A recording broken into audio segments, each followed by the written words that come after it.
जी जनाब, तो हम लोग यूज़ कर रहे हैं फोटो मैथ। और इस वीडियो में हम लोग देखेंगे कि किस तरीके से हम लोग अननोन वेरिएबल फाइंड करते हैं, अननोन वेरिएबल की वैल्यू फाइंड करते हैं और साइमल्टेनियस इक्वेशंस और क्वाड्रेटिक इक्वेशंस को कैसे सॉल्व करते हैं। सबसे पहली जो इक्वेशन है वो आपके सामने है। देखिए, t-3/2 plus t+3/4 is equal to 8-t/3 single variable है। इस एक वेरिएबल का आंसर फाइंड करना है, तो स्ट्रेट अवे हम लोग सीधा सीधा जाते हैं और इस इक्वेशन को अब हम लोग तस्वीर लेते हैं इस इक्वेशन की। अब हम इसकी तस्वीर ले रहे हैं फोटो मैथ के अंदर। जैसे इसकी तस्वीर ली है तो इसको सॉल्व करके इसको बताया गया है कि this T is equal to 5। Okay, T is equal to 5 है। शो सॉल्विंग स्टेप पे क्लिक करेंगे तो आपको इसको सॉल्विंग स्टेप्स के बारे में बता दिया जाएगा कि किस तरीके से ये टी इज़ इक्वल टू 5 है। Step by step her calculation आपको एक्सप्लेन की गई है कि सबसे पहले आप बोथ साइड को 12 से मल्टीप्लाई करें तो इस तरीके से होगा। नेक्स्ट स्टेप पे क्लिक करें। अब आप डिस्ट्रीब्यूट करें 6 through out the parenthesis, right. और हम लोग एक एक करके ये तमाम कैलकुलेशंस करते जाएंगे और फाइनल आपका जो आंसर है वो आपके पास आ जाएगा t is equal to 5, right. तो दिस इज़ वेरी इजी। आपने वही काम करना है कि तस्वीर लेते जाएं और इसको कैलकुलेट करते जाएं। अगली एग्जांपल बड़ी मज़े की है। देखें, 4 raised to power x+1 is equal to 2-7 × 2 raised to power x। ये कैलकुलेट करने में एक बड़ी मुश्किल एग्जांपल है। हमने इसको कैलकुलेटर पे करना भी सीखा था।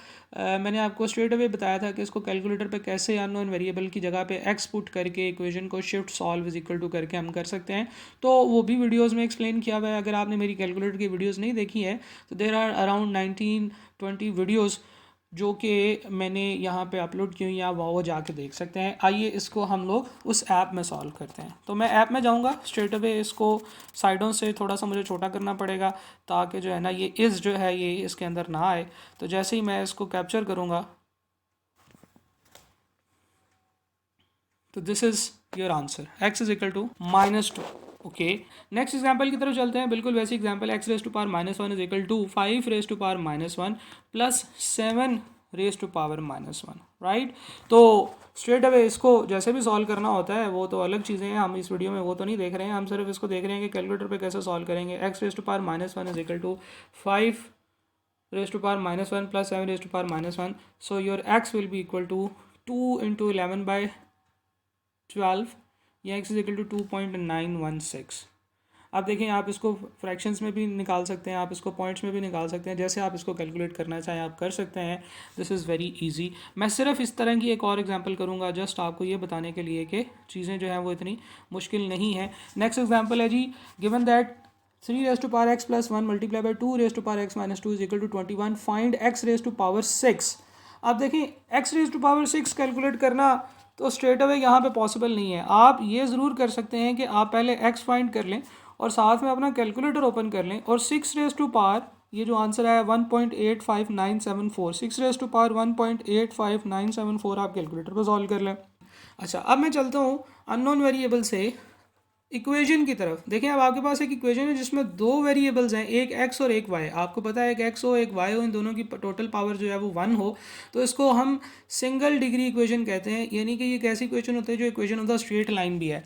तो ये आपके पास एक सवाल है, the slope of the line 2x + 3y + 5 is equal to 0। आपको पता है ये एक स्ट्रेट लाइन बनती है, तो इसके ऊपर जो तमाम कैलकुलेशन है वो बहुत ईजिली आप कर सकते हैं। स्ट्रेट अवे आप इस इक्वेशन को कैप्चर करें। आपने इक्वेशन को कैप्चर किया तो आपके पास जो इक्वेशन आई है वो आई है 2x + 3y + 5 is equal to 0। अब देखिए, यहाँ पे नीचे आपके पास बहुत ज़्यादा डिफरेंट टाइप की कैलकुलेशंस आ गई हैं। जैसे जैसे आप कॉम्प्लेक्स चीज़ को कैप्चर करते जाएंगे, इससे पहले हम लोग कभी नीचे नहीं आए थे, पिछली वीडियो में हम नीचे नहीं आए थे। देखें, ये है जी इक्वेशन जो आपको लिखी हुई थी और आपने इस वक्त इसको स्टैंडर्ड फॉर्म में देखा है। तो री right in standard form. Standard form क्या होती है? वो जो कैलकुलेटर पे भी यूज़ होती है, और एक्स और वाई एक तरफ और जो कांस्टेंट है वो दूसरी तरफ।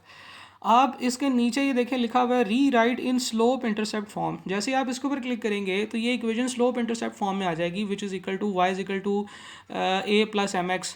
तो जब आप इसको स्लोप इंटरसेप्ट फॉर्म में लिखेंगे तो आप देखें कि x के साथ जो लिखा होता है वो हमारी स्लोप होती है। तो यहाँ से बहुत इजीली मुझे पता चल जाएगा कि इस लाइन की स्लोप जो है वो -2/3 है और इसका जो y इंटरसेप्ट है वो -5/3 है। ओके, नीचे चलते हैं। इक्वेशन को सॉल्व करने से, सॉल्व x और y की बजाय हम लोग यहाँ पे आते हैं फंक्शन का x इंटरसेप्ट और वाई इंटरसेप्ट आपके पास आ गए हैं। फर्स्ट डेरिवेटिव भी आ गया है, डेरिवेटिव इंशाल्लाह अगली वीडियो में हम लोग देख रहे होंगे।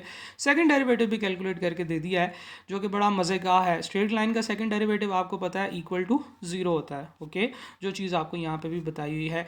अच्छा, लीनियर फंक्शन की तरफ चलते हैं। आप देखिए ये ग्राफ बना दिया उसने, और ग्राफ में आपको ये लाइन बना के दिखा दिया। आप जैसे जैसे इसको जूम आउट करते जाएंगे आपको पूरी की पूरी लाइन नज़र आएगी।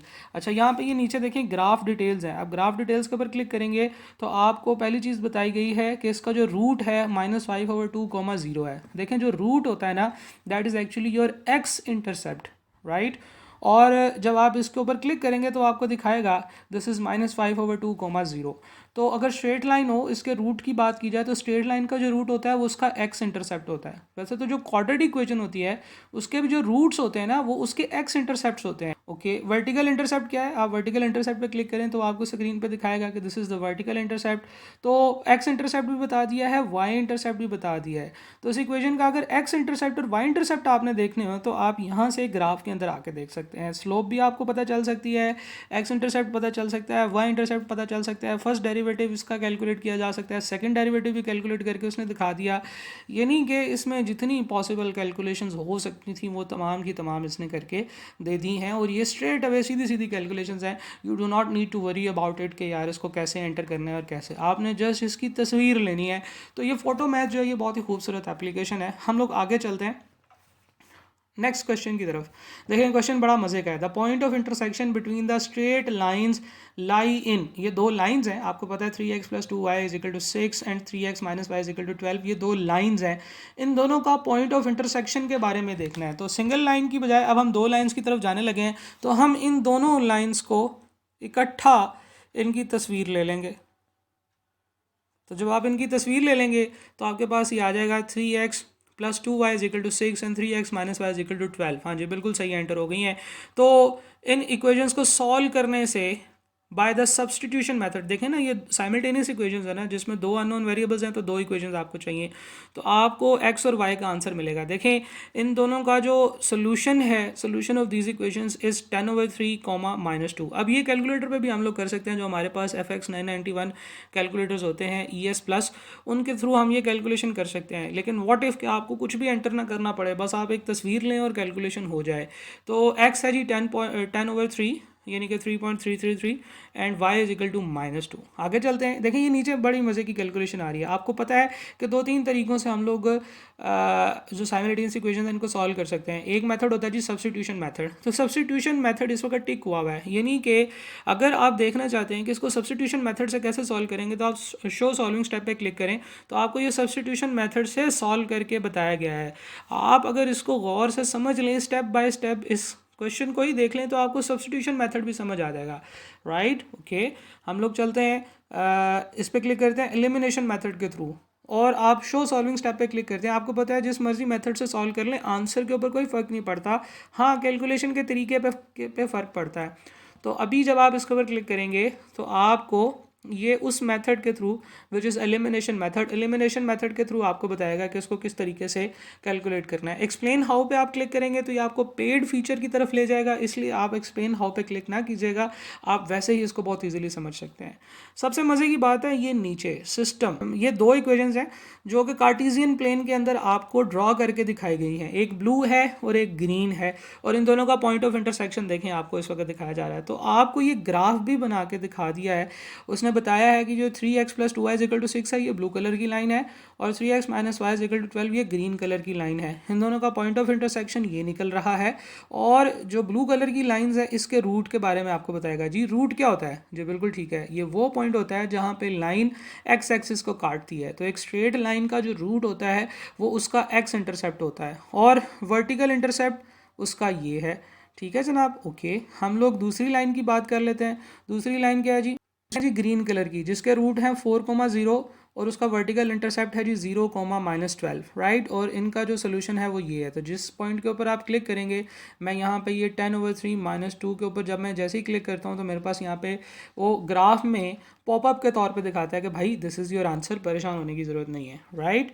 तो इस तरीके से हम लोग जो दो लाइंस हैं इन दोनों का पॉइंट ऑफ इंटरसेक्शन निकाल सकते हैं। तो ये चैप्टर 2 में जो चीज़ें हम लोग बहुत सिस्टम ऑफ इक्वेशंस जिसमें 3 अननोन वेरिएबल्स हैं। ले जनाब, इन 3 वेरिएबल्स अननोन वेरिएबल्स को, ये साइमल्टेनियस इक्वेशन है जिसमें 3 अननोन वेरिएबल्स हैं। अब इन तीनों को मैं प्रॉपर स्कैन करने लगा हूँ, तस्वीर लेने लगा हूँ इनकी, और जैसे ही मैं इनकी तस्वीर लूँगा वो कैलकुलेटर पे इसको सॉल्व करके मुझे बता देगा। देखें जनाब, एक्स वाई और जेड, इनके आंसर्स हैं 3, 4 और 5, राइट। स्ट्रेट अवे आपको क्रैमर रूल से भी बता देगा। लें जनाब, क्रैमर रूल के सॉल्विंग स्टेप्स की तरफ चलते हैं। क्रैमर रूल के सॉल्विंग स्टेप्स ये हैं कि पहले आप इसको जो है वो मैट्रिक्स में कन्वर्ट कर लें। डी ये बनेगा, D1 ये बनेगा, D2 ये बनेगा, D3 ये बनेगा, और फिर इनके जो डिटर्मिनेंट्स हैं वो इस तरीके से आएंगे, और एक्स वाई जेड इस तरीके से। तो यानी कि मतलब बहुत ही ईजिली और बहुत स्ट्रेट अवे उसने आपको कैलकुलेशंस करके दे दी हैं। इसी तरीके से आप सब्स्टिट्यूशन मेथड से इसको किस तरीके से सॉल्व करेंगे ये भी लिखा हुआ है, और हमें पता है कि सब्स्टिट्यूशन मेथड यूज़ करें, एलिमिनेशन मेथड यूज़ करें, क्रैमर रूल यूज़ करें, कुछ भी यूज़ करें, आपकी जो इक्वेशन हैं इनके आंसर्स तो चेंज होने वाले नहीं हैं। हम लोग आगे मूव करते हैं जनाब।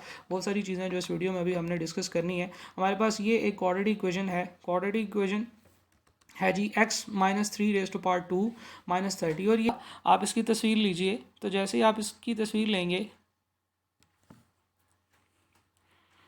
आपके पास ये एक क्वाड्रेटिक फार्मूला की मदद से इसको सॉल्व करके इसका आंसर बताया गया है कि इसका एक आंसर है 3 माइनस स्क्वायर रूट 30, और एक आंसर है 3 प्लस स्क्वायर रूट 30, और इवन इसको जो है वो डेसिमल्स में कन्वर्ट करके बताया गया है। इस क्वाड्रेटिक इक्वेशन में नीचे चलें तो नंबर ऑफ सॉल्यूशंस हैं कि इसके कितने सॉल्यूशंस हैं, और इसका ग्राफ भी बना के दिखाया हुआ है। ये एक इक्वेशन है जिसका ग्राफ बना के दिखाया हुआ है। शो ग्राफ पे जब हम चलते हैं तो हमें पता है कि ये जो एक क्वाड्रेटिक इक्वेशन होती है ये एक पैराबोला बनती है, और वो पैराबोला भी बना के दिखाया हुआ है। इसके बारे में हम लोग अगली वीडियो में डिटेल से बात करेंगे, क्योंकि ये नेक्स्ट वीडियो का टॉपिक है। लेकिन इक्वेशन का आंसर आप बहुत इजीली कैलकुलेट कर सकते हैं, चाहे वो सिंगल डिग्री इक्वेशन हो, क्वाड्रेटिक इक्वेशन हो, साइमल्टेनियस इक्वेशंस हो, अननोन वेरिएबल पावर में हो, या पावर अननोन वेरिएबल की कोई पावर हो, प्लस में हो, माइनस में हो, कुछ भी हो, आप इसको बहुत इजीली कैलकुलेट कर सकते हैं। इस वीडियो में मैंने अभी आपको एक और चीज़ बतानी है, वो ये है कि इसी कैलकुलेटर की मदद से आप इनइक्वालिटीज़ को भी सॉल्व कर सकते हैं। फॉर एग्जांपल, आपके पास ये एक इनइक्वालिटी है 2x minus 3 is less than 0। तो जब आप इसका सोल्यूशन फाइंड करने की तरफ जाएंगे तो आप सिंपल इसको स्कैन करेंगे, 2x minus 3 is equal to 0। तो जब आप इसको स्कैन कर लेंगे तो आपके पास x का आंसर आएगा x should be less than 3/2, right. Okay, solving step की तरफ जा सकते हैं आप, लेकिन मैं अगली एग्जांपल की तरफ मूव करता हूँ, और हमारी जो अगली एग्जांपल है that is 2x plus 7 is less than 5x minus 3। तो आप इसको जब स्कैन करेंगे तो आपके पास इसका आंसर आएगा जनाब कुछ इस तरीके से, x should be greater than 10/3, यानी कि 3.33 से बड़ा आपका x का आंसर होना चाहिए। तो जनाब ये इनइक्वालिटीज़ को भी सॉल्व करके उसको सिंप्लीफाई करके ला के दे सकता है। तो इस वीडियो में हमारा मेन फोकस ये था कि किस तरीके से हम लोग इस ऐप को यूज़ कर सकते हैं, डिफरेंट टाइप की इक्वेशंस को किस तरीके से सॉल्व किया जाता है, कैसे उनके आंसर्स निकाले जाते हैं, कैसे उनके सॉल्यूशंस निकाले जाते हैं।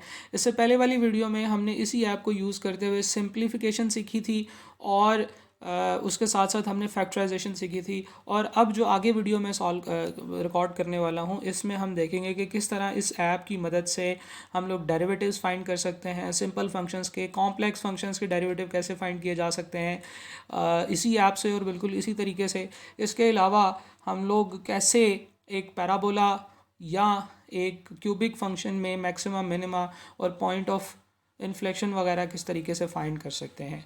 Thank you.